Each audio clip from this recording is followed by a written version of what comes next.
All right, guys, we're going to take a look at our study guide. So graphing piecewise functions, level 1, graph the following function on the axis provided. So remember, whenever you're graphing, you need to look at y equals mx plus b, where plus b is your y-intercept and your m is your rise over run. Okay, so once you know how your equation is set up, it's really easy to do it. So you graph it for x, and these are your restrictions, right? So x is less than 0. So I go to x, all right, and I'm going to draw my restriction in for this graph. Anything to the left of it, because this is, remember, if you draw that, the arrow is going to the left. All right, so I need the graph drawn only in this area here, this piece right here, and I need to start at -6. So we're going to put a dot of -6, and the pattern is what? So y-intercept is -6, and my rise over run is -1 over 1, right? So that's going to be -1 over 1. So I'm going to go down 1, right 1. This is the pattern, right? Down 1, right 1, down 1, right 1. But that's the wrong side. So I'm going to go backwards to get the other side because I don't need any line, any part of the line that's over here, right? I need everything that's on this side. So instead of me going down 1, right 1, down 1, right 1, I can go backwards and go up 1, left 1. See how I get back to the same place? Up 1, left 1. So this is going to be up 1, left 1, up 1, left 1, up 1, left 1, up 1, left 1, up 1, left 1, up 1, left 1, and so forth. And you can just join it with a straight edge. Okay, just join all these points with a straight edge. All right, and you do need to know whether it's open or closed there. What kind of circle would this be? This is an open circle, so make sure that that is open. Open, why? Because it doesn't have that line underneath. So that line means closed. All right, without that line, it's open. So that's this graph, and it goes on forever in that direction. I'm not crossing where x is to the right of 0 because I only need values for the left. All right, graphing the second one. So again, the same thing, plus b is -18. But here I'm running into a problem. My graph only goes to -10. So how do I find that? Well, let's look at what the rise and run is. The rise and run, or the pattern for this one, first of all, is 3 over 1. So I'm rising 3 and running 1. All right, this is for values that are greater than 5. So remember, if you don't know what that looks like, you draw a line from both sides. So it's going to the right of 5. So wherever 5 is, so the second one, you are not going to draw a graph anywhere over here. It's only on this side. All right, now we're going to start at -18, and the pattern is up 3, right 1, up 3, right 1, up 3, right 1, up 3, right 1. Okay, until we get to a point that is on my graph. So if I start off at, you can imagine, in fact, let's not imagine, I'm just going to draw it for you. All right, 1, 2, 3, 4, 5, 6, 7, 8, 9, 10, 11, 12, 13, 14, 15, 16, 17, 18. All right, so this is going to bring me right to 0. Okay, so if my graph was at -18, I'd have a dot at -18, right? And then I go up 3, right 1. So 1, 2, 3, 4, 5, 6, 7, 8, 9, 10. So I go up 3, 1, 2, 3, right 1. So now I'm at -15. Up 3, 1, 2, 3, right 1. So now I'm at negative. So I'm going up by 3 each time. So that's going to be -12. And then now I'm at 2 for x. And again, I'm still not on the graph, so I'm going to keep going. Up 3, 1, 2, 3, right 1. So now I'm at 3 at x, and up 3 is I'm at -9? Yep. So now I'm on the graph at -9, 3. Okay, so -9, -9, 1, 2, 3. So this is the point right here, right? But I'm not going to graph it because I need the point on this side. And then I'm going to keep going. So now instead of going here, I'm now on the graph. I'm going to do it here. So 1, 2, 3, 1. 1, 2, 3, 1. So this is open or closed at the point I'm at my line, open. So this needs to be open right there. And then keep doing it. So 1, 2, 3, 1. 1, 2, 3, 1. 1, 2, 3, 1. 1, 2, 3, 1. And then draw it with a straight edge. So just keep doing it until you get back onto the graph. So if you're off the graph, you can kind of sketch it, but you're just following the pattern until you get back on the graph.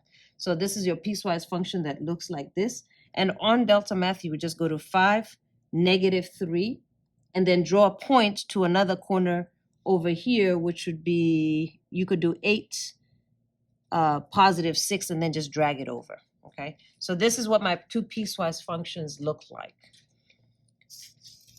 All right, graphing piecewise, oh, I guess I did 2 examples. Level, I guess this might be level 2 actually, because there's 3 of them. So level 2. Okay, now you have 3 piecewise functions. So I'm going to separate this by what it is. So less than -3, so here's -3. 1, 2, 3.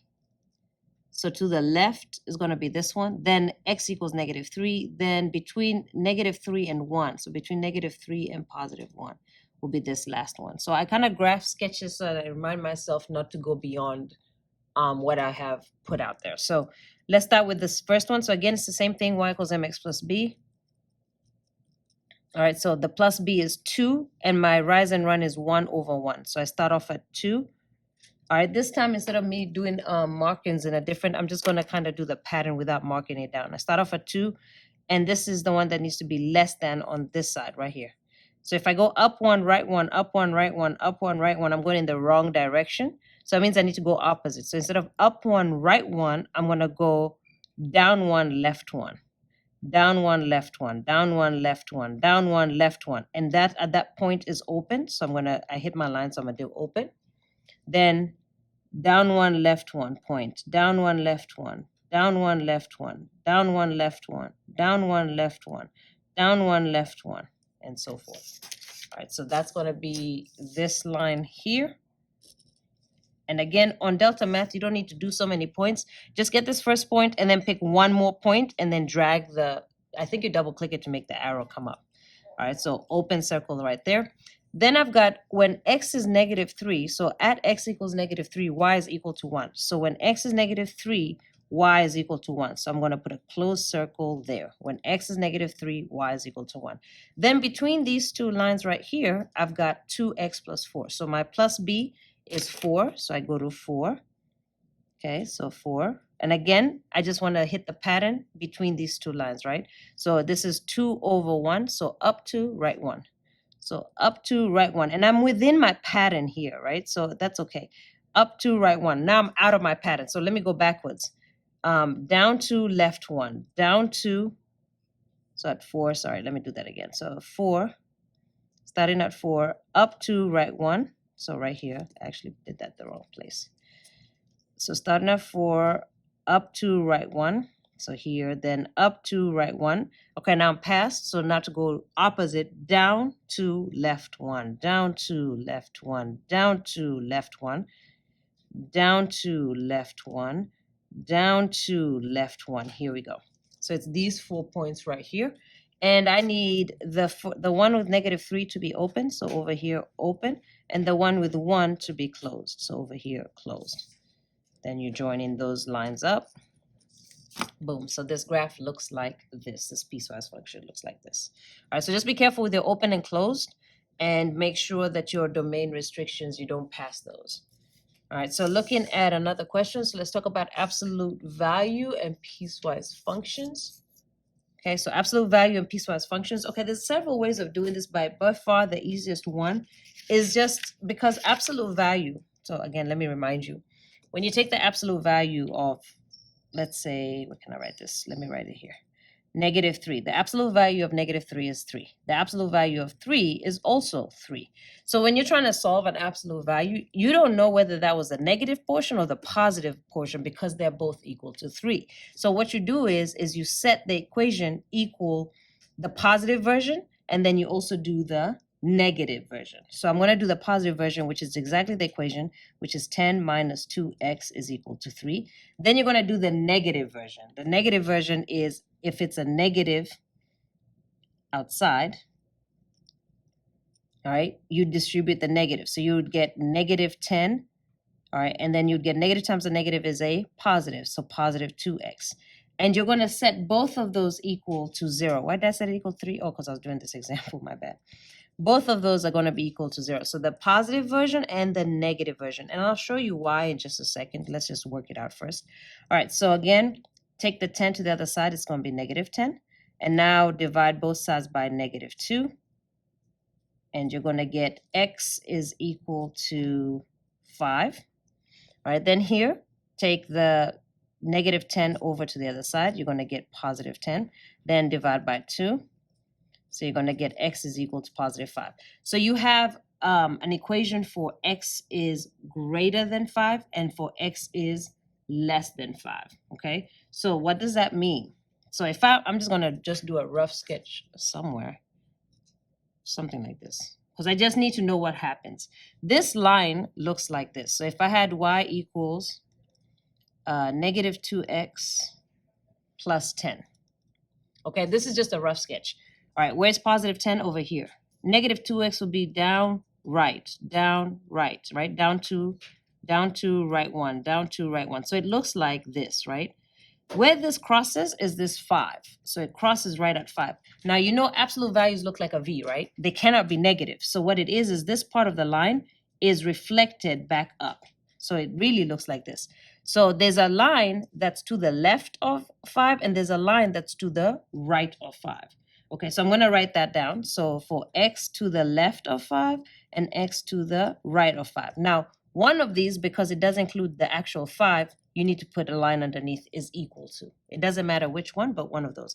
So which part of the graph is equal to which? Like the positive version is this one or the positive version is that one. You have to figure that out. So let's take a look at what we did, right?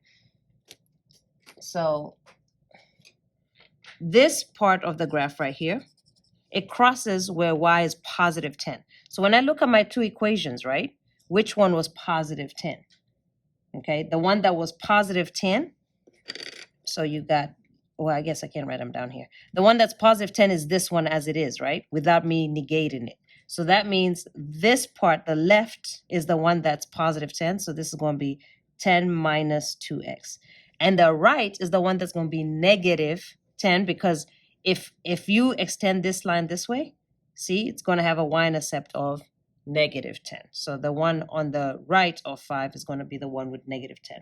You can write that out as just the negative of this, 10 minus 2x, or because we already multiplied it out here, you can write it out as negative 10 plus 2x. Either one of these answers will work. Okay, so you just need to kind of rough sketch it just to see which part of the graph is on the left and which part is on the right. All right, writing piecewise functions from graphs. Okay, so express the function graphed on the axis below as a piecewise function. Okay, great. So remember, it's always y equals mx plus b, right? Now, if you're off the graph, again, you find the pattern to get you back on the graph. So let's first draw my restrictions. So this is my domain restriction right here. All right, so this is to the left of negative 3. So for all values of x, to the left of negative 3. Is it an open or closed circle? It is closed, so that means there needs to be a line right underneath it. All right, on this one, it's all values to the right of 4. So for x to the right of 4. Is it an open or closed circle? It's open, so that needs to be open. Now you need to write down what this equation of this graph is, right? So to write that equation out, you extend the line. And if your line is off the graph, so if you extend your line, it's easier to see. And if you're not sure, you can do the pattern. So it looks like it's higher than 1, maybe 2, but I'm not sure. So I'm going to find the pattern. The pattern is rise over run. So find two corners. Here's a corner. Here's a corner. I'm going up to right 1, up to right 1, up to right 1, up to right 1, up to, wait, I lost it. Up to right 1, up to right 1, up to right 1. So I am right that it crosses at 2. So this equation of the line is it crosses at 2. All right, so it's positive 2. And my slope, my rise and run is up to right 1. Up to right 1. And then write it in simplest form. Up to right 1, right? So this is y equals 2 divided by 1 is 2. So 2x. Actually, you don't need to write that part. Sorry. 2x plus 2. Okay, now you're going to write this equation, but when I try to do this with my ruler, whoa, it's way off the graph. Okay, so again, let's start with my my pattern. So find me 2 points. So here's a point right here, and there's a point right here. This is up, all of that. So this is 1, 2, 3, 4, 5, 6, left 1. So this is up 6. So my pattern for that one is up 6, right, up 6, left 1, like that. So that's going to be negative 6x. So this one is negative 6x. And I just need to find out where it crosses the y-axis. Now, Right now I'm at 4 on the x-axis, right? I'm gonna go up 6, left 1, 4 different times so I can get to 0. Now, I can graph this out, but nobody has time for that. So remember, it's gonna go up 6, left 1, up 6, left 1, up 6, left 1, up 6, left 1, 4 different times. So just remember, I need to do it 4 times. So here's my hand, 4 times, right? Up 6, left 1, 4 times. And the only one I care about is the y-intercept. So I only care about what my up 6 is. So I just need to do it 4 times. Why am I doing it 4 times? Because the distance from 4 to get to my y-intercept, right? To get when x is equal to 0. All right, so up 6. So right now we're at -2. All right, -2, up 6 is going to be +4. That's 1. All right, so I got 3 more to go. Up 6 is going to go to 10. That's that. Up 6 again is going to go to 16.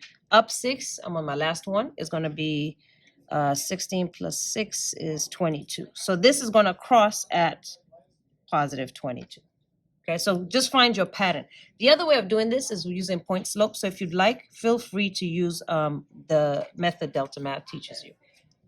All right, so I just realized that my point was not at -2, but it's at -3. So it's the same process, only it was starting at -3. So it's -3, up 6, left 1, up 6, left 1, 4 times. So -3 plus 6 would give me 3, plus 6 would give me 9, plus 6 would be 15, plus 6 would be 21.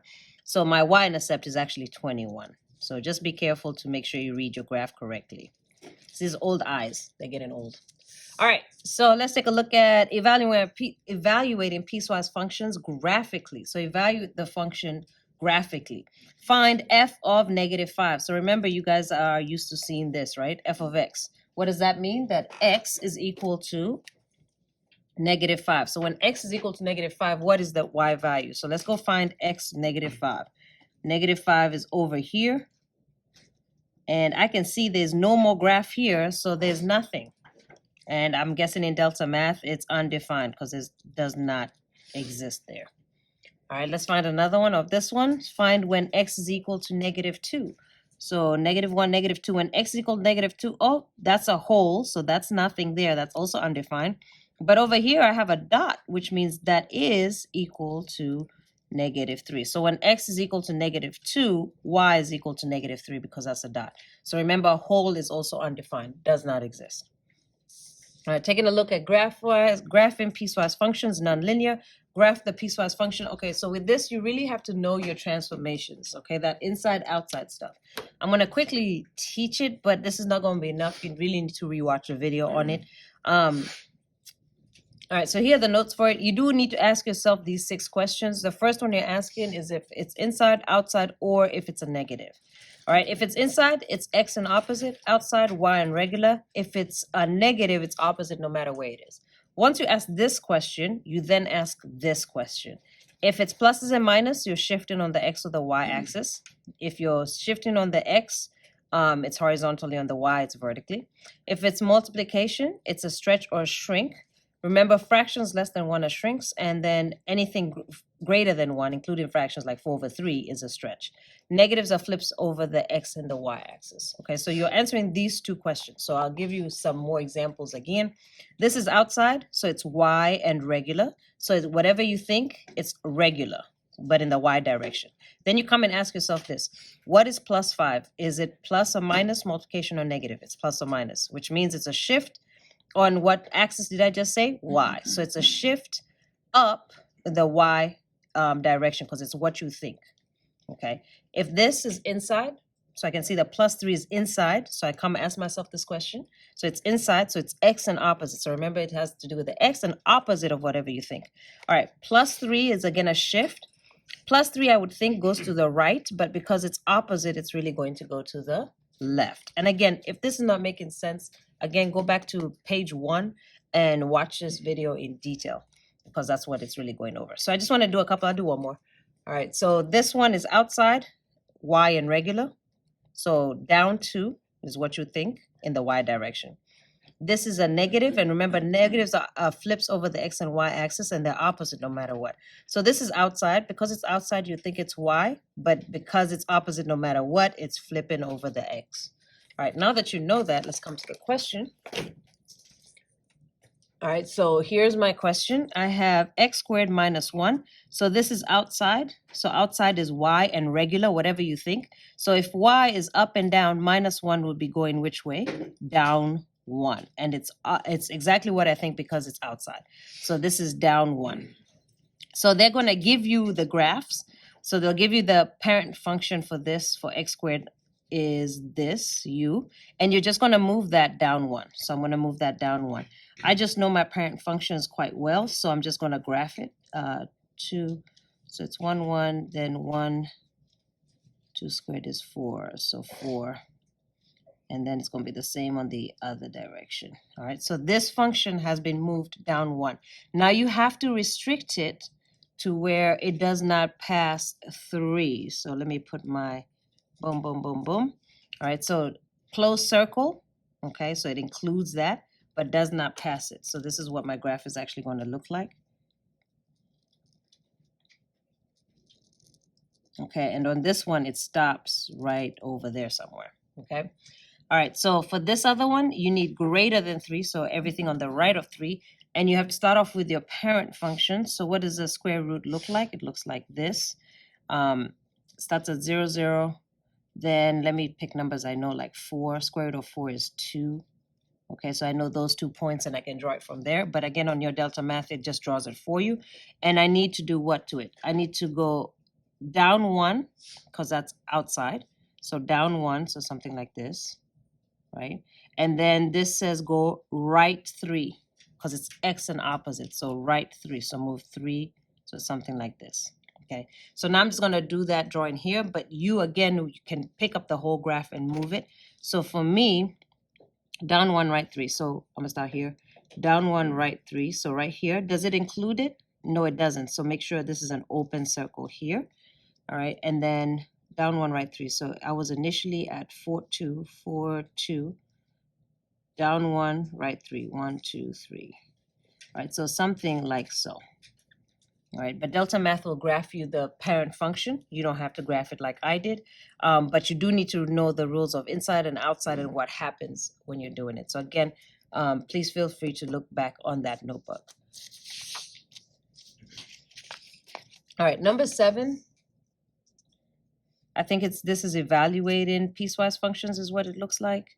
Find f of 2. Okay, so we evaluated from a function graphically. Now we're going to evaluate from a function algebraically. So where would 2 be? So this is x is less than 2, but x equals 2 is right here. So it's going to be -4. So the value of when x is equal to 2, when x is equal to 2, y is -4. All right, what about when it's 3? Where would 3 be? So 3 is what? Greater than 2, right? So then I would use this function here, and I would plug in my value, which x is equal to 3, over here. So 3, and you can just do this right in the calculator. 3 minus 4 will be -1. -1 squared is 1, times -1 is -1, minus 3 is -4. So again, you're going to plug that in using a calculator. Just remember when you put it in a calculator, anytime you see x, put it in parentheses. All right, so when f is equal to, find out f of 0, x is equal to 0. So where is that?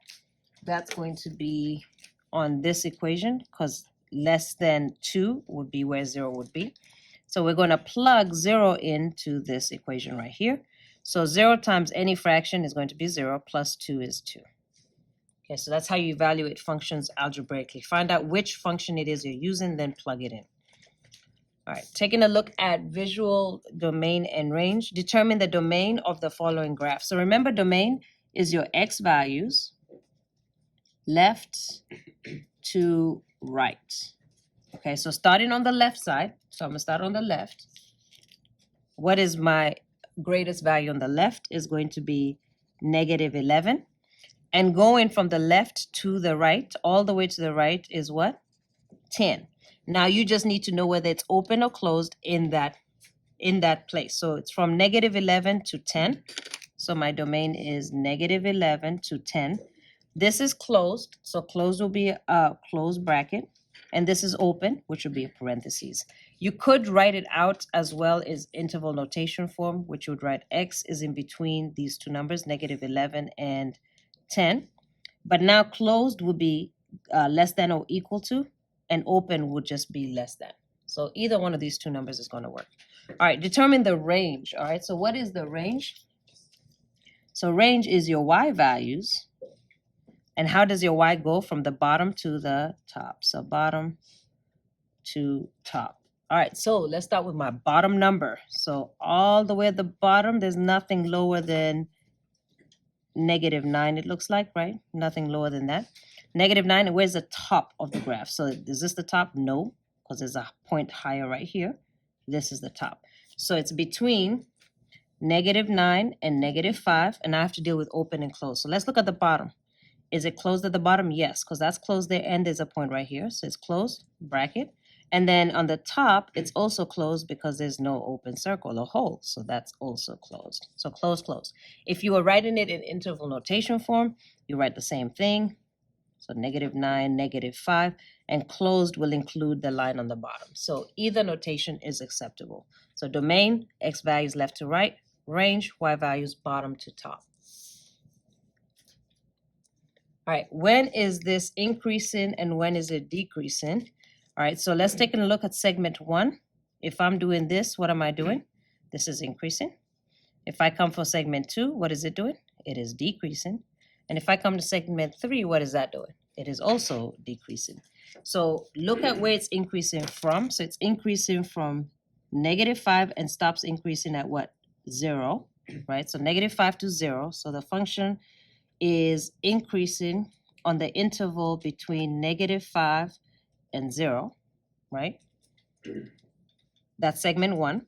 Is then decreasing on the interval, so from 0 to where does it stop decreasing? -5, from 0 to -5. All right, and then segment 3, that's segment 2. And segment 3 is also decreasing from 5 to 8.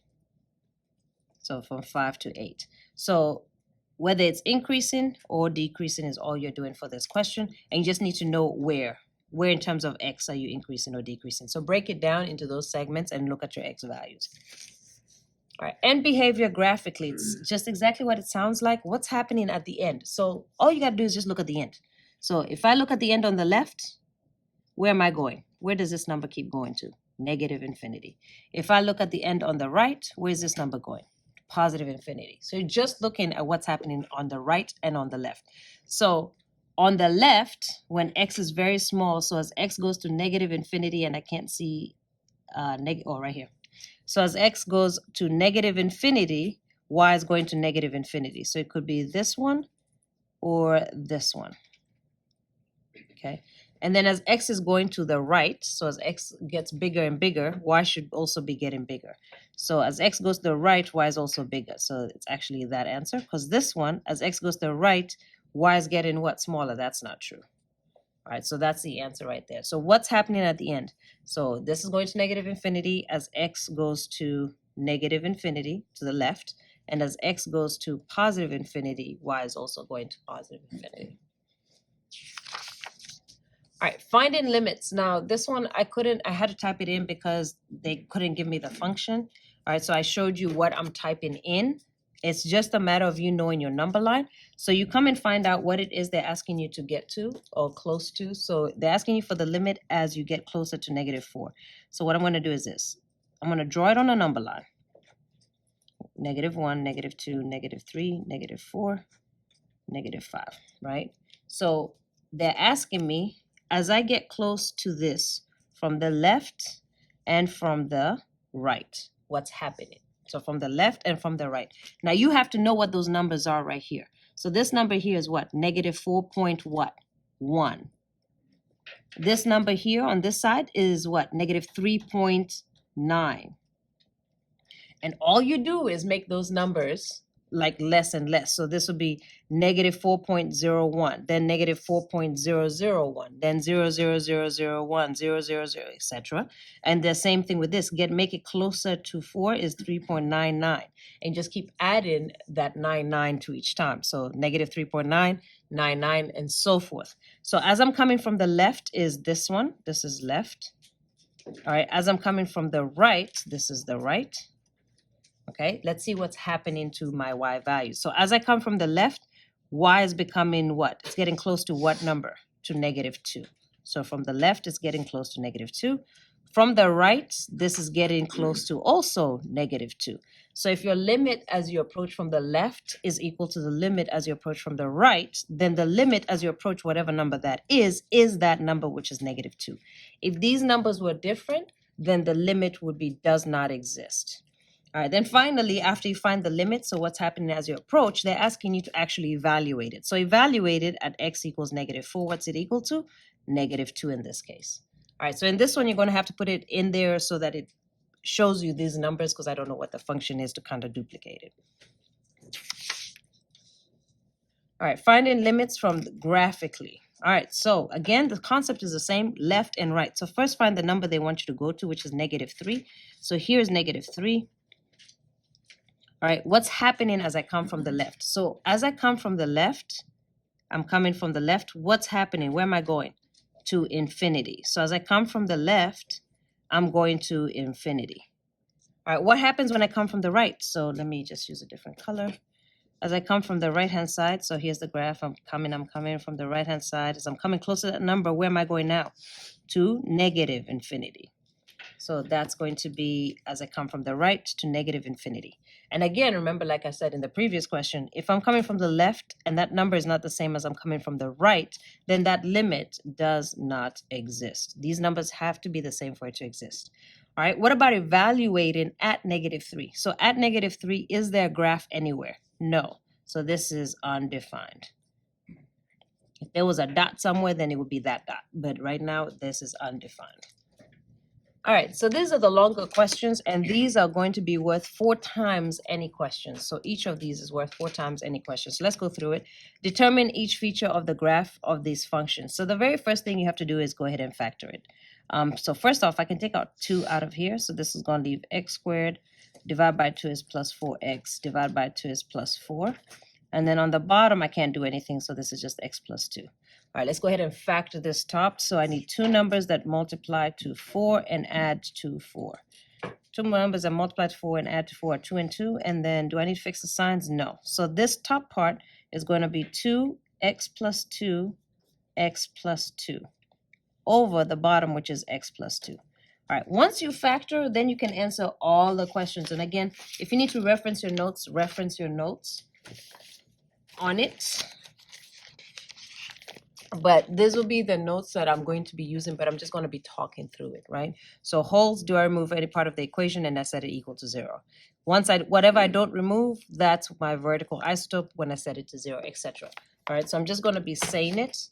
But again, if you need a more in-depth video, watch them individually. So I'll start off with my holes. I don't know why it's at the bottom, but I'll start off with my holes. Can I cross anything out? Yes, I can. So boom, x plus 2 is a hole. So set it equal to 0. So what does that mean? X is equal to -2.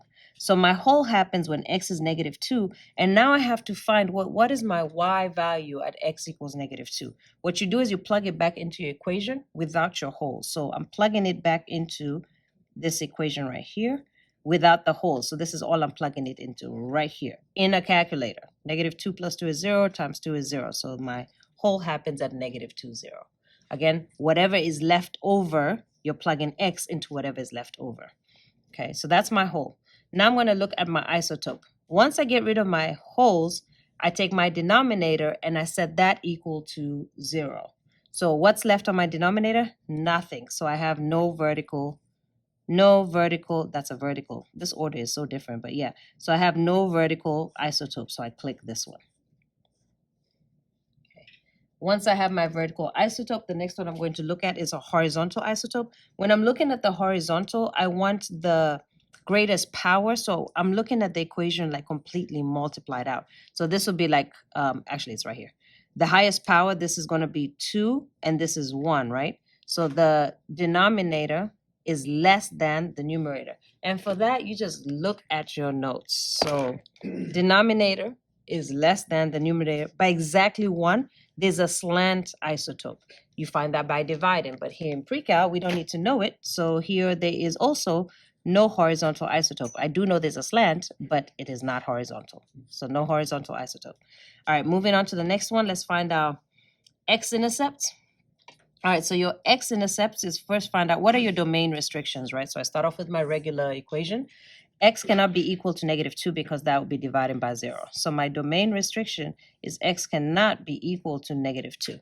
Because if x is equal to -2, it'll give me a denominator of 0 and it'll give me undefined. So once I know that, I set the numerator, here's the numerator in simplest form, equal to 0.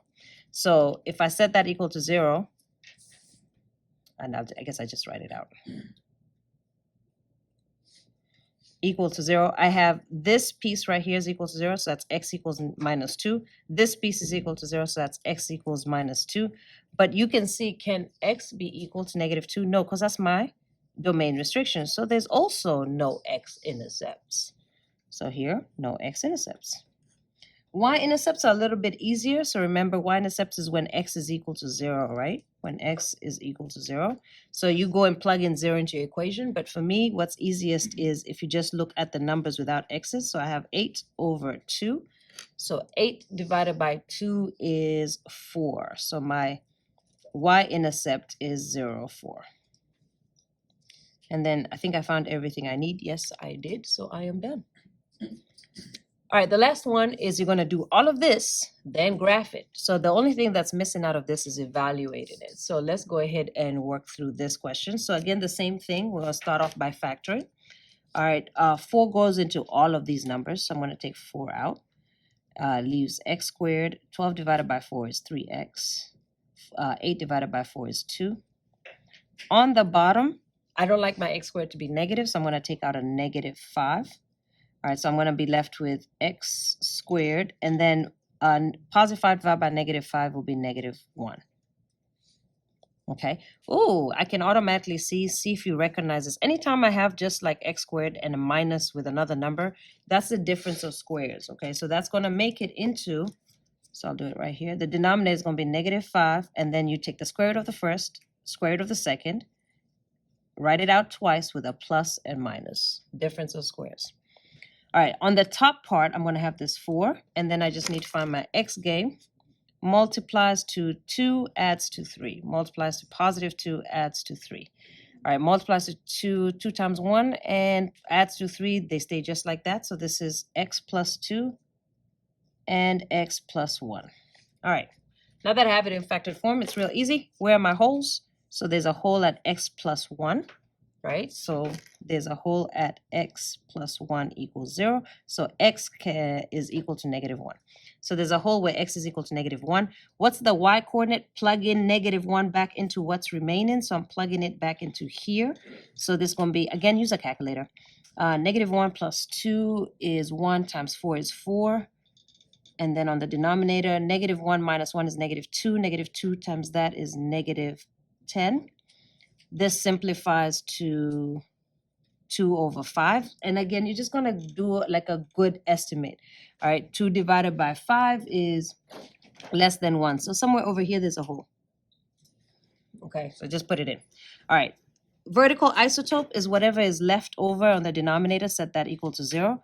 So I'm going to do -5x minus 1 equals 0. Okay, divide by -5, so that's x minus 1 equals 0. Take 1 to the other side, so x equals 1.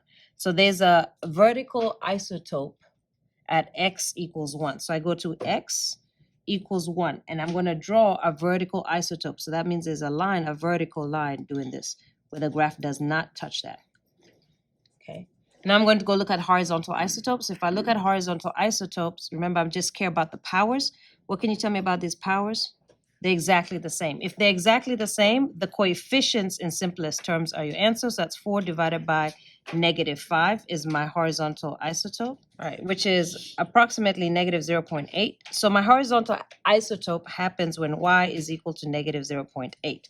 So I'm going to go to the y is -0.8. It's really close to -1. And this is a horizontal isotope. So horizontally, something like that. All right, so I did vertical, horizontal, whole. Let me do x and y intercepts. So y intercepts is easy. It's just the coefficients, 8 divided by 5. And then, so 8 divided by 5 is going to give me 1.6. So my y intercept happens at 1.6. So that's about here. My x intercepts okay, happens when, what are my domain restrictions? So my domain restriction cannot be x is equal to 1, right? Domain restriction x cannot equal 1. And then you set the numerator equal to 0. So this is going to be 4x plus 2 equals 0. So divide by 4, so x plus 2 equals 0, so x equals negative 2. So that's fine. It has an x-intercept of negative 2. So x-intercept of negative 2 right here. So now I'm ready to graph it. All right, so that looks like it's enough to graph this. So again, this is an isotope, which means what? It never touches, right? So it does something like this. This is a hole, so it's a hole, and then does something like that, right? But there's got to be more to this graph, which is why you have that last step, which is to evaluate the functions. All right, so we have to evaluate functions on left and right of the isotope. Now I can see I've already got the left side of this. I want to get the right side of this. So I'm just going to pick random numbers of a greater than 1 between 10, because that's where my graph exists. So I'm just, for ease, I'm going ahead and typed in my equation. Just remember, anytime you see an x, put parentheses. I'm plugging in my random numbers, 1.5, that's my answer. 2, that's my answer. Plugging in 5 for x, that's my answer. Plugging in 8, that's my answer. And plugging in 10, I get that. All right, so I'm going to go ahead and record it in my table, just so I can plot my points. So when I plugged in 1.5, I got negative 5.6. When I plug in 2, I get negative 3.2. When I plug in 5, I get negative 1.4. When I plug in 8, I get, to the nearest tenth, 1.1. And when I plug in 10, I get negative 1.06. So that just lets me know it's smaller. All right, now we're going to go plot these points. All right, so when x is 1.5, it's negative 5.6. So 1.5 in the middle, negative 5.6, somewhere there. When x is 2, y is negative 3.2. When x is 2, negative 3.2, somewhere there. When x is 5, negative 1.4. When x is 5, negative 1.4, somewhere there. When x is 8, negative 1.1. When x is 8, negative 1.1, so somewhere there. When x is 10, negative 1.06. So we're getting very close to negative 1, but we're never doing what? Touching it. So now go ahead and join all those points together. So it looks like it does this. So during my dots. Okay, so now I have a whole picture of what's happening in the graph. All right, so you have 5 things that you need to find for in order to graph. You need to find any holes, vertical isotope, horizontal isotopes, x and y intercepts. And then if that doesn't give you the whole graph, you need to evaluate functions to the left and to the right of the isotope so you can get a whole picture. All right, let's practice. All right, guys, we're going to take a look at converting radians into degrees. Just remember, the biggest thing about this is, remember, 1 radian is equal to 180 degrees. So whether you're converting radians to degrees or degrees to radians, you need to know 1 radian is equal to 180. So if you're converting radians to degrees, you're given the radian. Okay, so remember pi. So you have 7 pi over 3. Pi is equal to what? Or 1 radian is equal to 180. So I can just substitute 180 in there. Put this in the calculator, and you're going to get 420. Okay, nice and easy. All right, convert this into degrees. So now instead of them giving you where you have the pi, they don't give you in the pi. The process is exactly the same. So you have 2.52 in radians, right? And I'm going to multiply that by 180 over radians. The reason I do it that way is because this is in radians right here, and this is in radians. So that way, these two are going to cross out, leaving me just degrees. Okay, so I put the radians on the bottom so that they can cross out. If I was doing it degrees to radians, I would flip it. Okay, so whatever that's going to be, you put that into a calculator, and then you should get roughly 143.2 degrees. Okay, so whether they give it to you with a pi in the question or whether they just tell you it's in radians already, 180 over radians. All right, converting degrees into radians. So now we're going the other way. Remember, 1 radian is 180 degrees. So we're given degrees, right? And I'm going to say, I want to make this into radians. That means I need to get rid of degrees, which means I need to put the degrees on the bottom. Why am I putting degrees on the bottom? Because degrees on the top, degrees on the bottom will cancel. So degrees on the bottom, and this is pi. So again, because pi is equal to 180, this is equal to 1. Anything multiplied by 1 is the same thing. So go ahead and put that in a calculator. And I believe they want pi in the answer. Simplest form. Okay, so you're just dividing these two in a calculator, and that's 7 over 12 pi. Keep pi in the answer. Okay. Exact trig values graphically using sine and cosine. All right, so given the following unit circle, rotate the green dot to the appropriate angle, then find the exact angle of sine 330. All right, so you have to know where 330 is, which means you have to know this is 90, this is 180, this is 270. Now you have to actually know exactly where this 330 is. 330 is very close to 360, so it's actually the angle over here. So rotate the green dot to that angle right there. All right, then it says find the exact value of this function. Okay, so again, you have the unit circle, but if you didn't, you could just use your hand. You need to find out on the left-hand side, on this side, what is that? This is like going from 360 to 330 is 30 degrees, right? And because I'm going this way, it's negative 30. Well, that's the same way as going positive 30, just need to remember what's negative in this quadrant. So if I have, okay, so do remember that it is always radical over 2. So 30 degrees that way would be, and if I'm looking for cosine, so my x direction is cosine and my y is sine. So I'm looking for sine. So I'm going to be looking for x is the first one and y is the second. So I'm looking for the second value. So my first one, this would be cosine, but I'm not looking for that. I'm looking for this one. So this would be radical 1 divided by 2, which is equal to 1/2.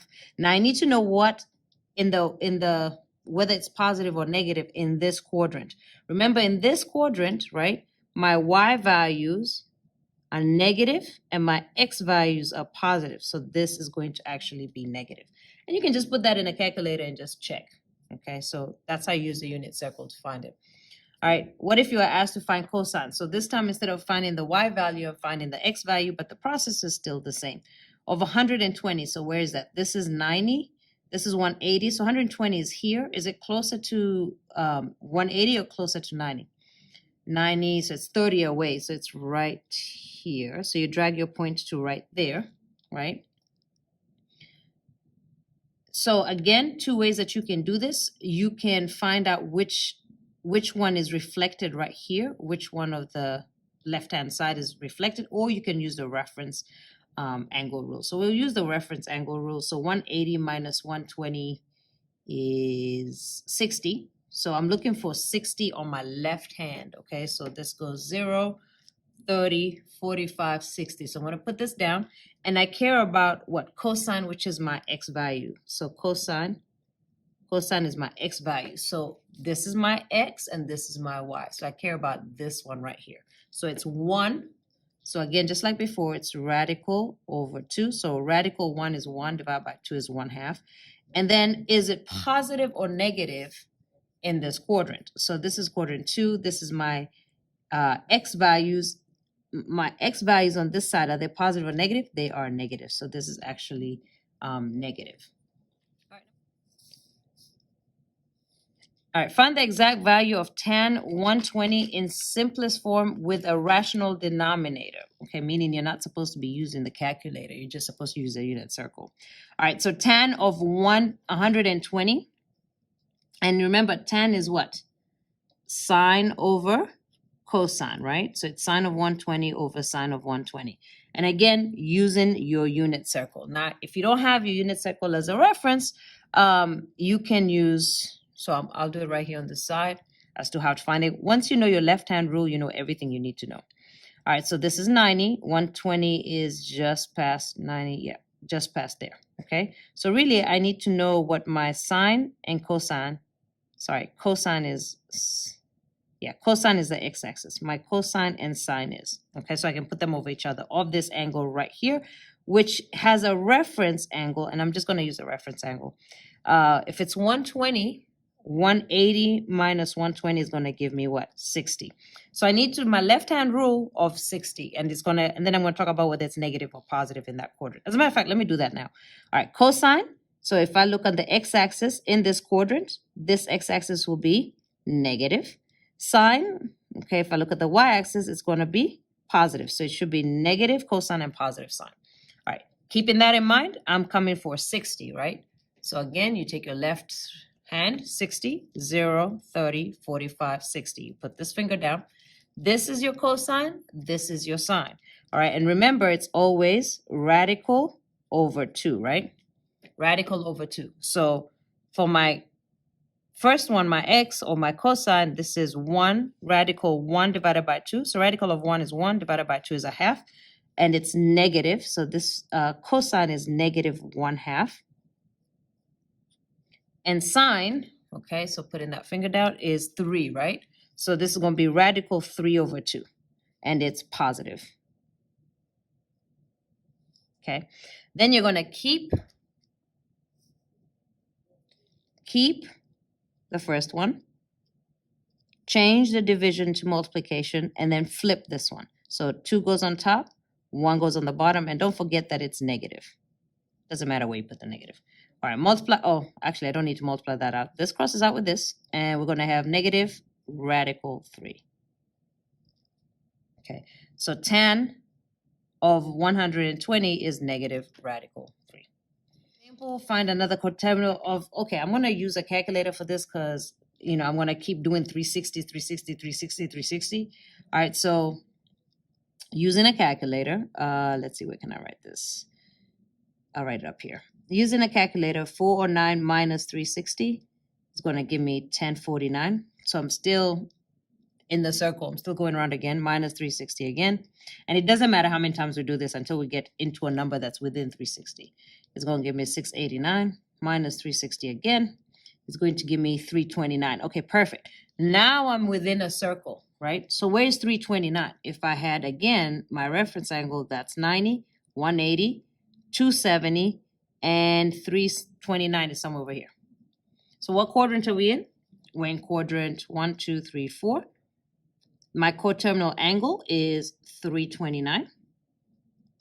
And what's my reference? Okay, so looking at where it is now, remember your reference angle is the closest to the x, right? So it's 360 minus this 329 will give me what's missing right here.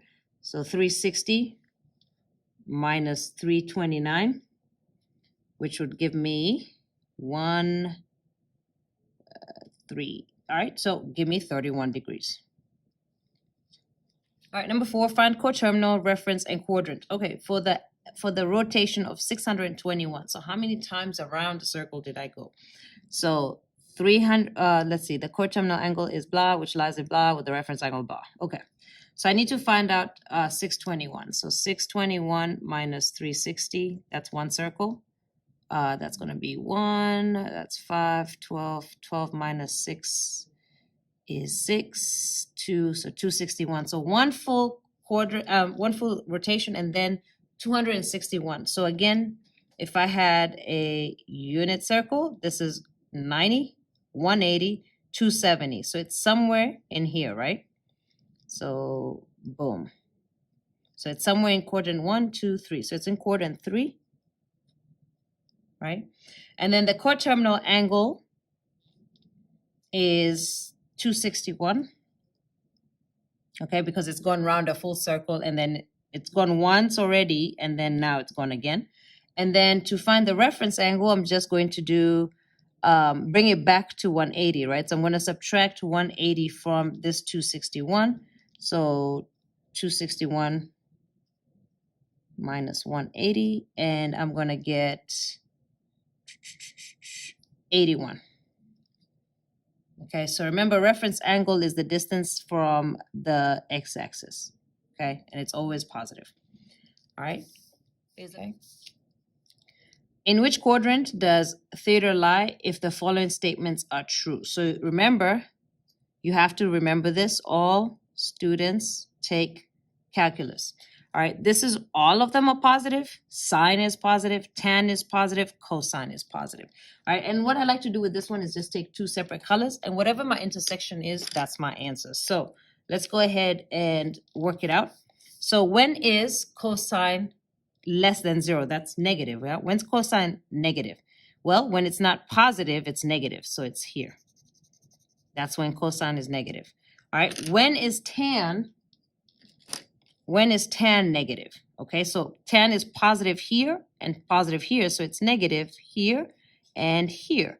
Where do those two colors intersect? In quadrant 2. All right, find the exact value of tan A in simplest radical form. All right, so we do need to label tan A. So here's A, so that means I'm talking about this angle right here. If I go opposite the angle, that's going to give me O. If I go, the man right here, he does what? He P's on H. And then whatever is left is A. All right, so since we're looking for tan, we're going to label it out. So, ka, to, a. Okay, so if I'm looking for tan, I'm looking for this one. So how do I set that up? I go tan of the angle, which is A, is equal to O, which is 12, over A, which is radical 52. Now, can I have a radical at the bottom? I cannot. So what do I have to do? I have to multiply it by, rationalize the denominator, radical 52 top and bottom, to get rid of it. So you're going to have 12 radical 52 over, and this is going to just be 52. All right. Of course, if you put that in, you're going to get it wrong because you have to simplify it. Okay, so let's talk about first, let's simplify. We'll simplify the radical in a second, but let's also simplify the outside. So what number goes into 12 and 52? Okay, so you can kind of work through, actually, let me do the radical first because I might even need more. All right, we're going to break down 52. All right, which breaks down to, let's see, 2, half of 52. 2 times 25, 26. Break that down. That's going to be 2 times 13. Can I break down 13 anymore? No, so that's it. All right, so 2 times 2 times 13. Okay, I need perfect squares, and I know 2 times 2 is what? 4, right? So I can say radical 4 times radical 13. And this is going to give me, of course, 2 radical 13. Okay, so I'm going to put that right here. So I have the, and again, there's so many ways you can teach this and walk through this. While I'm here, so I'm gonna write this in. So this is 2 radical 13. Okay, now we still have this fraction outside. 2 goes into 12 6 times, and into 52, 25, 26. 2 goes into 6 3 times, and 2 goes into 26 10, 13 times. All right, so I have 3 on the top and 13 on the bottom. Then 3 times 2 is what? 6. So my final answer is 6 radical 13 over 13. All right, so in triangle blah, blah, blah, measure of W is 90, boom. So they tell us all of this. Okay, what ratio represents secant? All right, so you have to know what they are. So remember, cosine is sec, because I remember it looks just like cosine reading it backwards. You see that? Okay. Tan is cot. Again, because when I read it backwards, I see the T.